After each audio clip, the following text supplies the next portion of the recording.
Greetings to all. Myself, Dr. Leenta Arora, Assistant Professor, Department of Botany, Government PG College Bara, Rajasthan. Today, we are going to study about Odogonium. Students, Oedogonium के मैं पहले 3 lecture upload कर चुकी हूँ, जिसमें आपने Oedogonium की सारी जानकारी प्राप्त कर ली होगी बच्चों। उसी क्रम में आगे मैं इसके निषेचन फर्टिलाइजेशन के बारे में बताऊंगी। ओडोगोनियम के पहले वीडियो में मैंने आपको इसके क्लासिफिकेशन के बारे में बताया।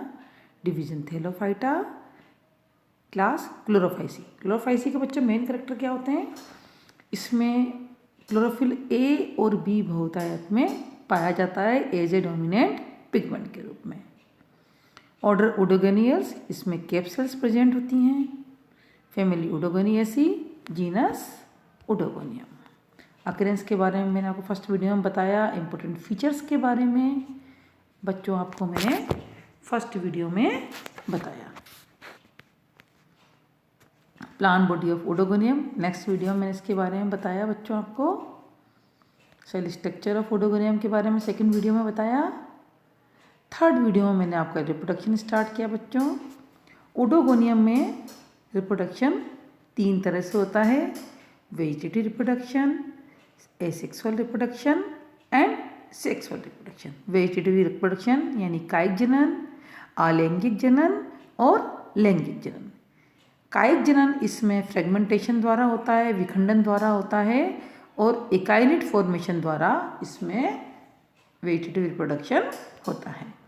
एसेक्सुअल रिप्रोडक्शन इसमें जूस स्पोर के द्वारा होता है।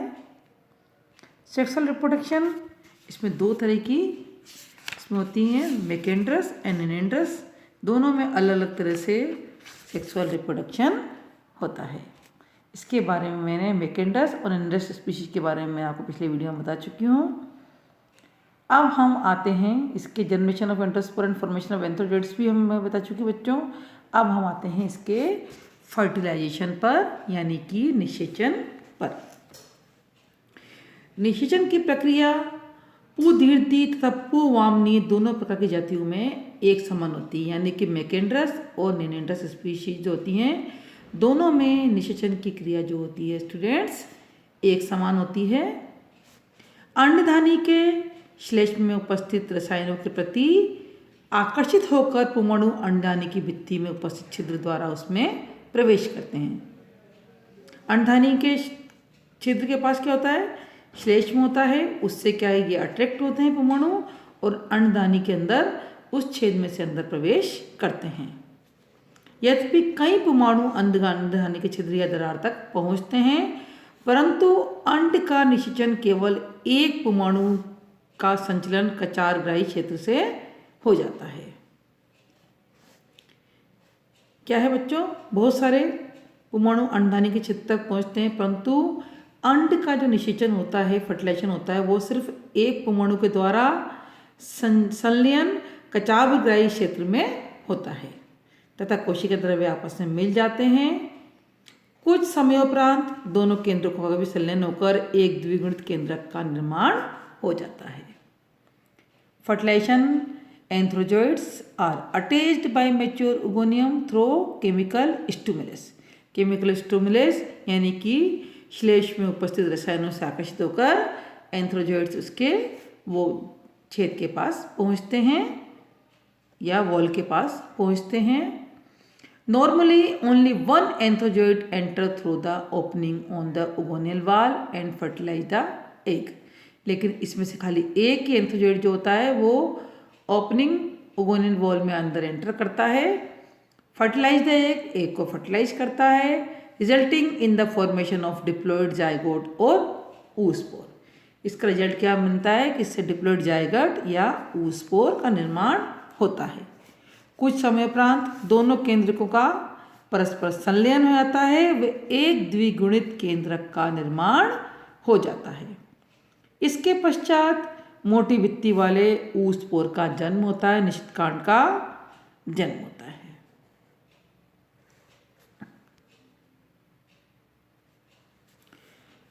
ऊस्पोर का जीव द्रव्य अंडदाने की भित्ति से हटकर अपने चारों ओर 2 अथवा 3 स्तरीय मोटी भित्ति स्रावित कर लेता है। बाह्य भित्ति चिकनी, गर्तीय, कंटकी या जलीकवत होती है। नवनिर्मित निषिद्धांड क्लोरोप्लास्ट की उपस्थिति के कारण हरे रंग का होता है, परंतु युग्मनज रक्ताभ तेली बूंदों के इकट्ठे होने के कारण लाल भूरा दिखाई देता है।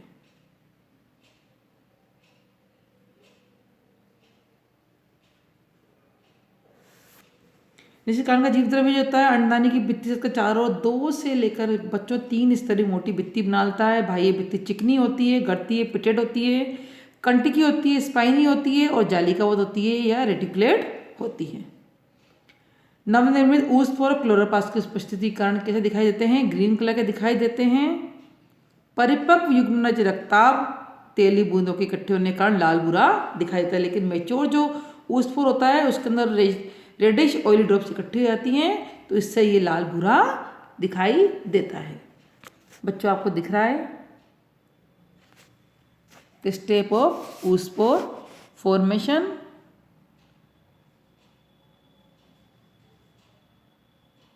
सबसे पहले आपको दिख रहा है यहाँ उगोनियम, फिर इसके अंदर ऊस्पोर बन गए उगोनियम के अंदर, फिर ये विसाइकल के रूप में बाहर आया, इसके डिवीजन हुए और छोटे छोटे जूस स्पोर बन गए और जूस स्पोर से यंग फिलामेंट का डेवलपमेंट हुआ। ऊस्पोर। The zygote during further development retract itself from the ogonial wall and secrete 2 to 3 layered outer wall. Later on the outermost wall, one become ornamented. The zygote generally undergoes a long period of rest and become brown in color. Brown colour का हो जाता है वो। Germination of spore, निष्कांड का अंकुरण। The spore germinate during favourable condition, जब अनुकूल परिस्थितियाँ आती हैं तो स्पोर क्या होता है? जर्मिनेट होता है।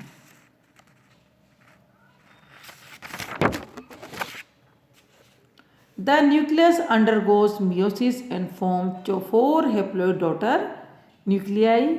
न्यूक्लियस जो होता है उसमें मियोसिस डिवीजन होते हैं और 4 डॉटर न्यूक्लियाई बनाता है।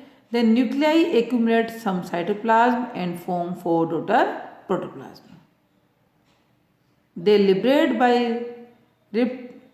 rupturing the spore wall. During liberation, they develop flagella and are called meiospore or zoomeiospores. Student समझ में आया? मैं एक बार फिर आपको हिंदी में समझाती हूँ। अंडदाने की भित्ति के टूटने पर ऊस्पोर जो निषिक्तांड होता है मुक्त होकर जल की तह में बैठ जाता है, लेकिन कभी कभी निषिकांड का अंकुरण बिना विश्राम के तुरंत भी आता है। अनुकूल परिस्थितियां आने पर इसके द्विगुणित केंद्रक में क्या होता है बच्चों? अर्धसूत्री विभाजन होता है, रिडक्शन डिवीजन होता है, मियोसिस डिवीजन होता है, जिसके परिणाम स्वरूप 4 अगुणित संतति केंद्रक बन जाते हैं। निषिकांड का जीव द्रव्य 4 संतति खंडों में विभक्त हो जाता है। प्रत्येक जीव द्रव्य खंड कायांतरण होकर बहुकशाभिकीय जूस स्पोर का निर्माण करता है। निषिकांड की भित्ति फटने पर 4 बीजाणु विसाइकल से घिरे हुए बाहर निकलते हैं। इन चल बीजाणुओं की संरचना मात्र तंतु के अलैंगिक चल बीजाणुओं के समान ही होती है।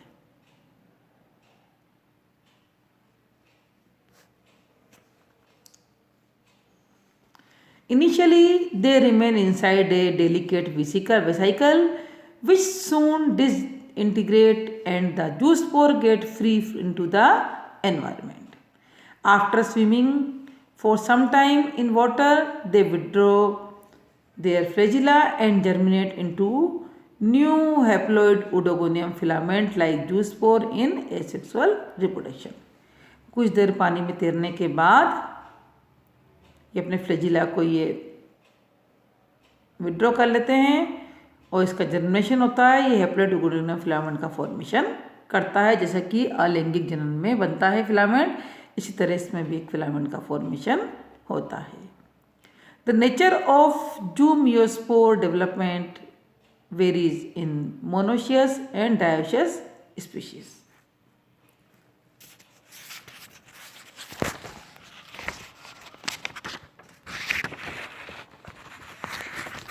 मुक्त हुए चल बीजाणु स्विमिंग काल के पश्चात किसी ठोस अधस्तर पर चिपककर अंकुरित होकर नए तंतु को बनाते हैं, जो कि अगुणित हैप्लॉइड होता है।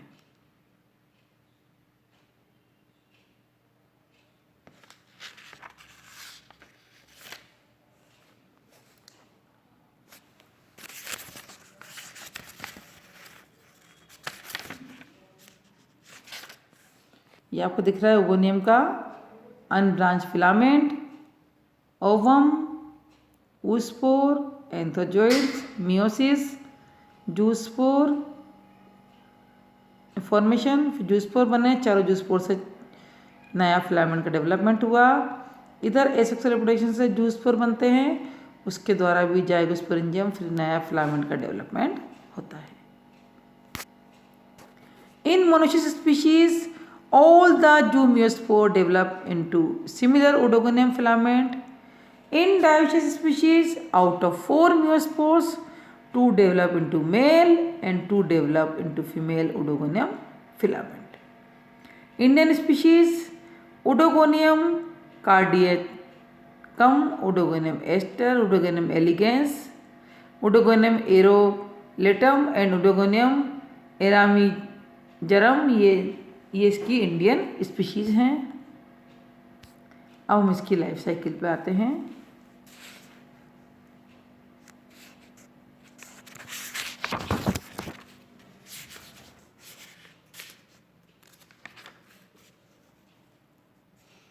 Life cycle of Oedogonium plant students आपको दिख रहा है, सेक्सुअल साइकिल दिख रही है, सेक्सुअल साइकिल दिख रही है, ओडोगोनियम का फिलामेंट दिख रहा है, इसमें एंड्रोगोनिया ओगोनिया दोनों दिख रहे हैं। इसके बाद इसमें oospore का फॉर्मेशन हुआ बच्चों, वो भी दिख रहा है आपको।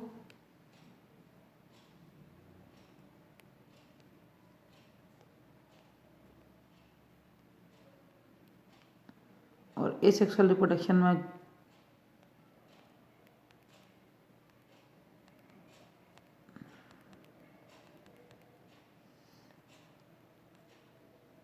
जूस्पोरेंजियम से जूस्पोर बनने उससे सेक्सुअल रिप्रोडक्शन में भी दिख रहा है बच्चों आपको। ये तो हो गई लाइफ साइकिल ऑफ नेंडेंड्रस स्पीशीज, और ये लाइफ साइकिल ऑफ मैकेंड्रस स्पीशीज।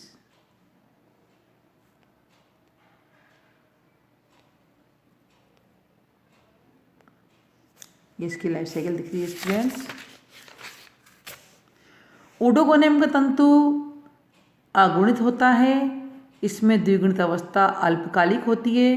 पुमणु अथवा अंड के संयोजन से निश्चितकांड बनता है। अंकुरित होने पर निश्चितकांड का द्विगुणित केंद्रक अर्धसूत्री वयन द्वारा 4 अगुणित चल बीजाणु बनाता है। अतः अगुणित अवस्था भी प्रधानता के कारण जीवन चक्र अगुणित प्रावस्था या हैप्लोन्टिक होता है। ओडोगोनियम का फिलामेंट है। एसेक्सुअल रिप्रोडक्शन कैसे होता है बच्चों? जूस्पोरेंजियम में जूस्पोर बनते हैं, उसके जर्मिनेशन पे एसेक्सुअल रिप्रोडक्शन होता है। सेक्सुअल रिप्रोडक्शन कैसे होता है? ओगोनियम व एंड्रोस्पोरेंजियम, अंडधानी व पूर्ण बीजाणुधानी। अंडधानी से एग बनते हैं, पूर्ण बीजाणुधानी से एंड्रोस्पोर्स या पूर्ण बीजाणु बनते हैं, जिससे फिलामेंट बनता है, जिसमें एंथीडियम आते हैं और उसमें एंथोजोइड्स। फिर एग व एंथोइड का मिलन होता है, यानी कि निषेचन होता है, और oospore का डेवलपमेंट होता है। oospore मियोसिस डिवीजन द्वारा जूमियोस्पोर्स और जूमियोस्पोर्स बनाते हैं अलग अलग, उनमें अंकुरण होकर और फिर उसके बाद ओडोगोनियम फिलामेंट का डेवलपमेंट करते हैं। बच्चों ये तो हो गई इसकी life cycle of Oedogonium plant. आज आपका ऑटोगोनियम चैप्टर कंप्लीट हो गया बच्चों। थैंक यू सो मच बच्चों, thank you very much, have a nice day. आप इसकी स्टडी करते रहना बच्चों, ताकि कहीं भी आपको कोई कन्फ्यूज़न है तो आप मुझसे